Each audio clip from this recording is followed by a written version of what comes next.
वाली जो चीजें होती हैं उनमें काम आता है। जैसे आजकल पीजी में भी जीए के क्वेश्चन आते हैं, अभी जो डिफेंस वाला एग्जाम है वहां भी आएगा।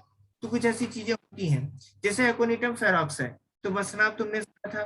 मॉन्क्सवुड जीनस कहते हैं। अभी इसका नीचे पिक्चर दिखाऊंगा, इसके कारण तुम समझ जाओगे कि मॉन्क्सवुड जीनस क्यों कहते हैं। एकोनिटम होता है, रेननकुलेसी इसकी फैमिली होती है। तो वत्सनाभ, बछड़े की नाभि है ना, बछड़े की नाभि, उसको ऐसे करके याद कर सकते हैं। तो बछड़ा क्या है, बरसात में भाग जाएगा, ऐसा क्या याद कर लो। रेननकुलेसी, रन, रन किस में आएगा, बछड़ा, बछड़ा भागता रहता है इधर उधर से, उससे याद कर सकते हो। इंडियन एकोनिट कहते हैं क्योंकि एकोनिट की और भी बहुत सारी वैरायटी होती है। वत्सनाभ में यहाँ पे इसका मीनिंग इन्होंने दिया है कि root resemblance the navel of a child. तो बछड़े की नाभि, बच्चे का नाभि, या इसे महाविष भी कहते हैं, महाविष। ठीक है, कभी नहीं सुना होगा तुमने। इसमें जो टॉक्सिक सब्सटेंस होता है वो क्या होता है, स्यूडोएकोनिटीन होता है। ये चीज इंपॉर्टेंट है, स्यूडोएकोनिटीन। और इसमें एक नेपाली जो नेपाल से मिला, इसके कारण नेपाल में फिर खोज की गई, ऐसा करके याद कर सकते हो। जो स्यूडोएकोनिटीन होता है ये सबसे पॉइजनस सब्सटेंस होता है, में सबसे ज्यादा पॉइजनस है। तो तुम लोग को याद, इसमें जो याद रखनी होगी, एक स्यूडोएकोनिटीन, अगर तुम्हारे पीजी के एग्जाम में इंपॉर्टेंट क्वेश्चन यहाँ से बनेगा, स्यूडोएकोनिटीन से। ठीक है, स्यूडोएकोनिटीन बनेगा। और जो नेपालिन हो सकता है कि नेपालिन किसमें हो, क्योंकि नेपालिन तुम्हें नाम समझ में नहीं आएगा कि कहाँ प्रेजेंट है नेपालिन, तो इसलिए नेपालिन इंपॉर्टेंट हो जाता है। फिर इसका देखो यहाँ पे जो सिम्टम्स यहाँ पे इसमें हो जाएगा कि मैंने बताया था कि पहले क्या करता है, सारे ऑल लिम्स को क्या करता है, पहले वोमिटिंग जैसे सिम्टम आएंगे, वोमिटिंग जैसे सिम्टम होने के बाद ऑल लिम्स को पैरालाइज करता है। फिर इसका क्या, रिस्पायरेशन रेट कम होता जाता है, रिस्पायरेशन रेट कम होने के साथ क्या हो जाएगा, हार्ट बीट वगैरह भी उसकी कम हो जाती है, जो 30 से 40 बीट्स पर मिनट तक आ जाती है। ये तुम्हें एक सिर्फ एक ऐसा इमेजिन करके रखना है बार बार ऐसी चीजें कि जिससे तुम्हें सिम्टम याद हो जाए। मेनली देखो यहाँ पे इसके रेस्पायरेशन को स्लो करता है वत्सनाभ, इसीलिए देखो पायरेक्सिया जब होता है फीवर, तो फीवर में यही तो सिम्टम बढ़ते हैं ना, तो अपन लोग उसका उपयोग करते हैं। एक तो उसमें क्या, हार्ट रेट बढ़ जाती है, तुम्हें मालूम है 10 डिग्री सेल्सियस, 10 हार्ट रेट जो बढ़ जाएगी, 1 डिग्री सेल्सियस टेम्परेचर बढ़ जाता है। और साथ में क्या करता है, बीपी वगैरह जो होता है वो भी बढ़ता है, तो उसको भी फॉल करता है ये, बीपी को फॉल करेगा, देखो ब्लड प्रेशर फॉलिंग करता है, सिंक्रोनाइजली हो जाएगा, हार्ट रेट को कम करता है।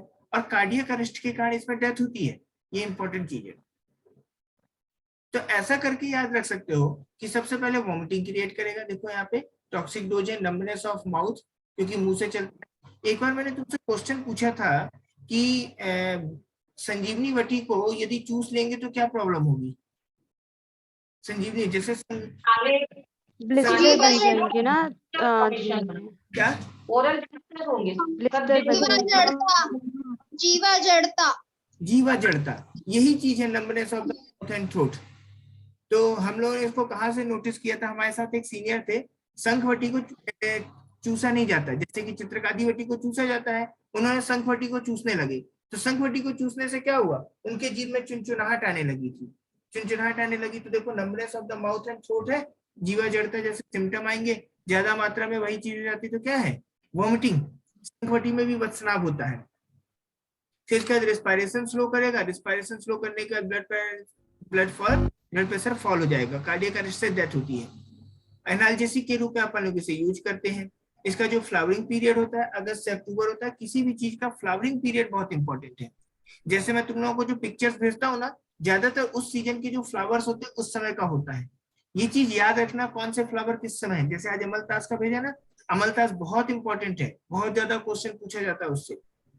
अब इसके बाद देखो इसमें क्या है, डायूरेटिक होगा, एक्सपेक्टोरेंट, एंटीपायरेटिक इसकी तरह यूज किया जाता है। साथ में क्या होता है, इसका जो एंटीडोट होता है वो क्या होता है, हड़ताल होता है। हड़ताल तुम लोग जानते हो, हड़ताल क्या है,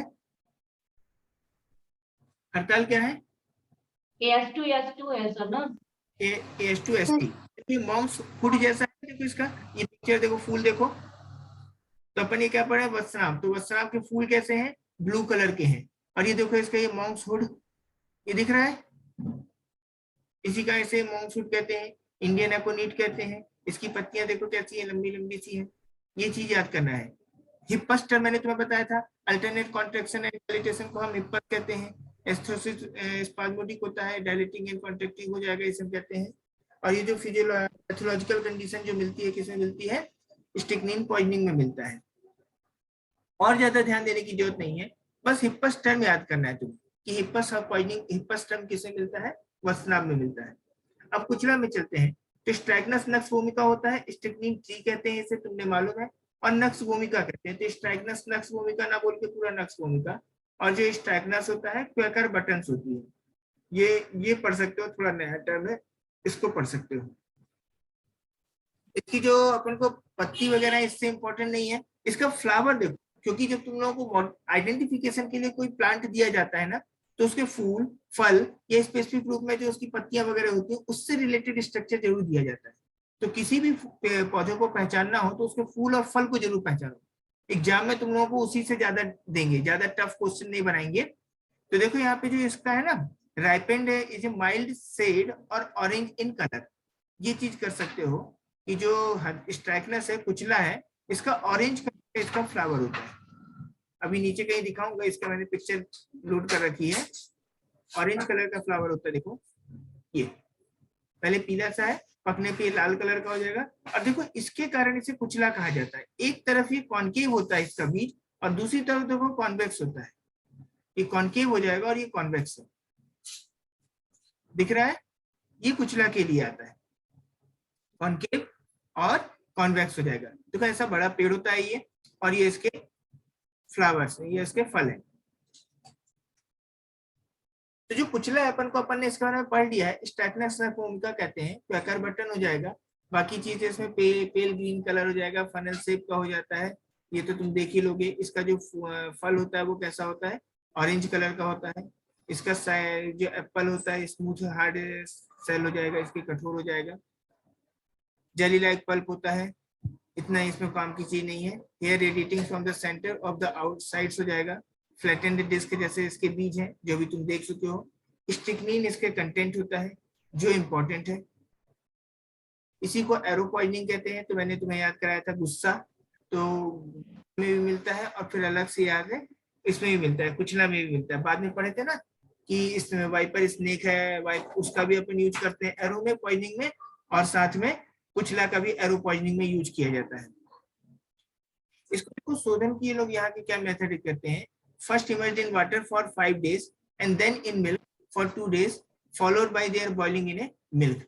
तो अपन ने कुचला का शोधन किससे पढ़ा था, गोमूत्र से, क्या पढ़ा था, गौघृत पढ़ा, गौदुग्ध से, गौघृत भर्जन, गौदुग्ध और गौघृत भर्जन पढ़े थे ना। ठीक है, ये देख लो यहाँ पे इसकी सीड्स है, ये इसका क्या सर गौघृत में था, दुग्ध में नहीं। गौदुग्ध नहीं था, ठीक है, गौघृत याद रखना। ठीक है, अब इसका देखो स्ट्राइकनस प्लस फोम का हो जाएगा, और इसमें ऐसा कोई काम की चीज नहीं है, लोग फरूला हो जाएंगे, ये काम का नहीं है तुम्हारे, ये मैंने ऐसे ही डाला है।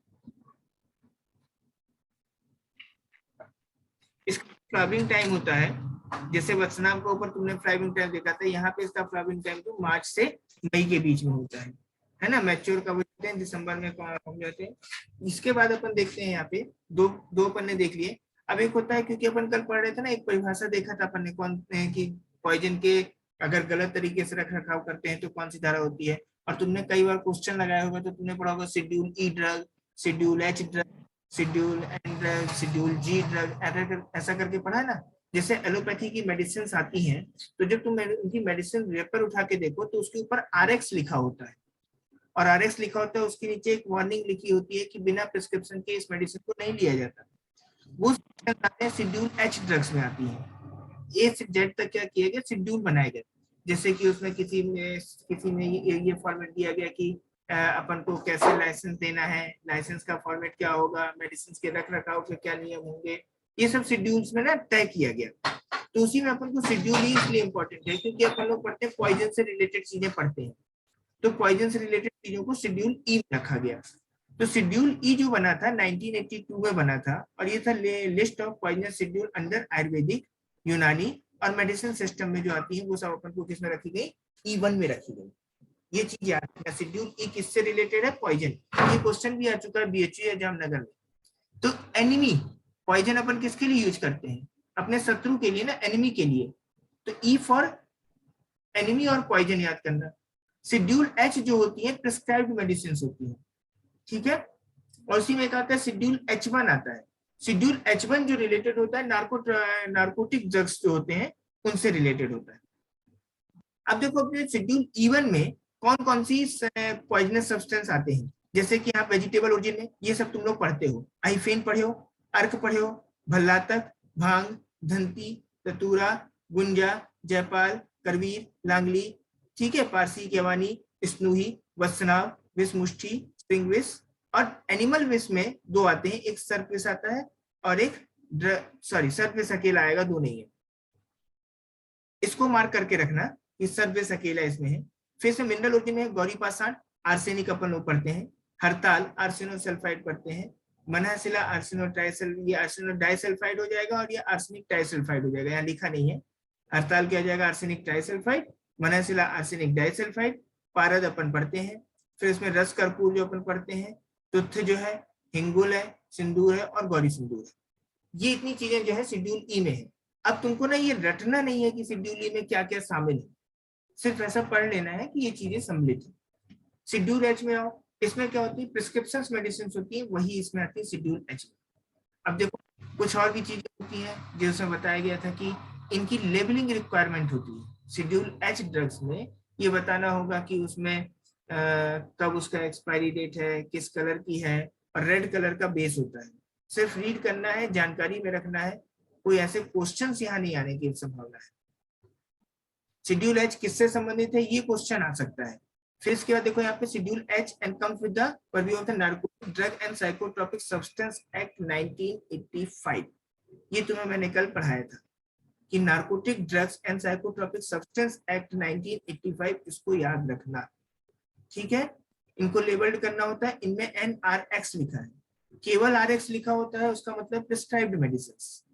NRX जो लिखा होता है नार्कोट्रोपिक्स मेडिसिन आती है जो सभी यूज नहीं कर सकते, इस तरह की इसमें वार्निंग लिखी होती है। डिस्पेंसिंग के लिए कुछ रूल बनाए गए हैं कि उसे कितने दिन तक स्टोर करना होता है, जो जैसे ड्रग स्टोर होता है, ड्रगिस्ट होता है, वो सब उसे लिखना होता है, ठीक है। 2 साल तक उसका रिकॉर्ड रखना होता है, ये सब इसमें लिखा हुआ है, ये इतनी जरूरत नहीं है अपन को। 30 डिग्री सेल्सियस से कम टेम्परेचर में रखना है। लिस्ट ऑफ प्रिस्क्रिप्शन ड्रग्स है, इसमें करीब 555 ड्रग्स आती हैं, ये ठीक है, देख लेना, ऐसा कोई काम का नहीं है। 555 करीब ड्रग है जो कि प्रिस्क्राइब्ड मेडिसिन में आती है।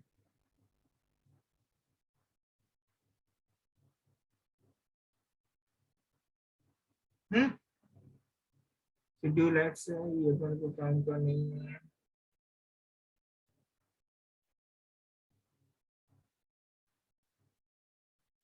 ये काम का शेड्यूल ए।